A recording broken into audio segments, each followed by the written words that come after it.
नमस्कार दोस्तों, authorise channel पे आप लोगों का स्वागत है। हम आपके लिए लेके आए हैं आज एक इम्पॉर्टेंट इंफॉर्मेशन। इंडियन गवर्नमेंट ने एक स्कीम अनाउंस करी है। स्कीम का नाम है scheme to promote manufacturing of electric passenger cars in India. तो क्या है ये स्कीम, उसके बारे में हम बात करते हैं। तो ये सर्कुलर आया है आपका, ये स्कीम आई है मार्च 15 2024 को। तो इस स्कीम में गवर्नमेंट ये कह रही है कि हम इंडिया में इलेक्ट्रिक कार मैन्युफैक्चरिंग को प्रमोट करेंगे। इसमें जो भी इस स्कीम में अप्लाई करेगा 120 दिन की विंडो दी गई है स्कीम के अनाउंसमेंट से। आप 1 अप्रैल से आपको 120 दिन है आपको अप्लाई करना है स्कीम के अंडर। इस स्कीम के अंडर अगले 3 साल में एलिजिबल होने के लिए आपको अगले 3 साल में 4150 करोड़ रुपए 4150 करोड़ रुपीज आपको इन्वेस्ट करने हैं for manufacturing cars, electric cars in India. और इसमें आपको उन 3 साल में मैन्युफैक्चरिंग प्लांट लगाना है और डीवीए ऑफ 25% अचीव करनी है। डीवीए होता है डोमेस्टिक वैल्यू एडिशन। इसका की मतलब जो 25% आपका उसके जो कंपोनेंट्स है, उसकी जो वैल्यू है, उसका जो प्राइस है, उसके 25% इंडिया में ही बनेंगी वो पार्ट्स। और अगले 5 साल में डीवी हो जाएगा 50%। मतलब अगले 50 साल में उसका 50% ऑफ डोमेस्टिक प्रोडक्शन होना चाहिए उसके पार्ट्स एंड कंपोनेंट्स का। और टोटल इन्वेस्टमेंट होना चाहिए 4150 करोड़ इन कोर्स ऑफ 3 इयर्स। और इस स्कीम में जो बेनिफिट मिलेगा उस कंपनी को ये इन्वेस्टमेंट करने के लिए, ये लोकलाइजेशन ऑफ मैन्युफैक्चरिंग करने के लिए, वो मिलेगा इंपोर्ट ड्यूटी पे रिबेट।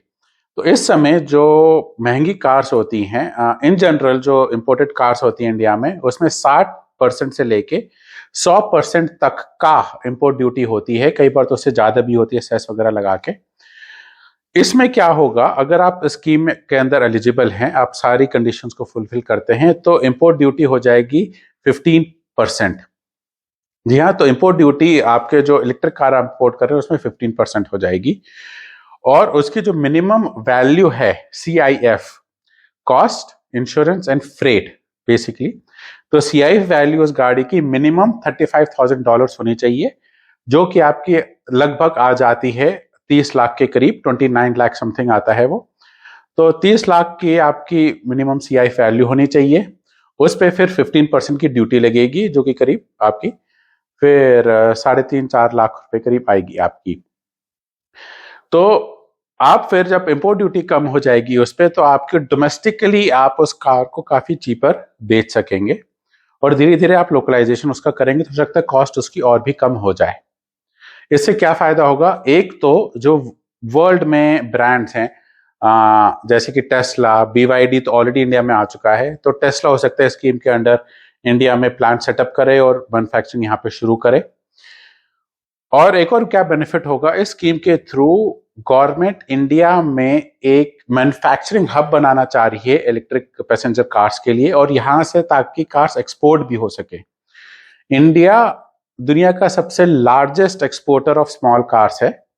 यहाँ पे स्मॉल कार्स का आयात बहुत ज्यादा होता है, निर्यात बहुत ज्यादा होता है, एक्सपोर्ट बहुत ज्यादा होता है। तो इसी तरह हो सकता है, क्योंकि यहाँ पे जब डोमेस्टिकली मैन्युफैक्चरिंग शुरू हो जाएगी, टेक्नोलॉजी इंडिया में आएगी, कंपोनेंट्स लोकली बनेंगे, तो यहाँ से हो सकता है एक्सपोर्ट्स भी शुरू हो जाए और यहाँ पे नए ब्रांड्स आए, इंडियन मार्केट को भी नए ब्रांड्स मिलेंगे। जो एग्जिस्टिंग ब्रांड्स हैं उसमें उनको नए मॉडल्स भी मिलेंगे और उन मॉडल्स की कॉस्ट भी कम हो जाएगी because of lower custom duty. तो आगे स्कीम में क्या होता है, कौन कौन से मैन्युफैक्चरर्स आते हैं, क्या टेस्ला इसके लिए अप्लाई करता है, वो सब हम देखेंगे। और ये बहुत ही एक इंटरेस्टिंग चीज होने वाली है। तो आने वाले समय में देखते हैं कि कौन कौन से मैन्युफैक्चरर्स इस स्कीम का फायदा उठाते हैं और कौन कौन सी नई इलेक्ट्रिक कार्स हमें इंडिया में देखने को मिलेंगी। ऐसे इंफॉर्मेटिव वीडियोस हम आपके लिए लेके आते रहेंगे अर्थराइट पे।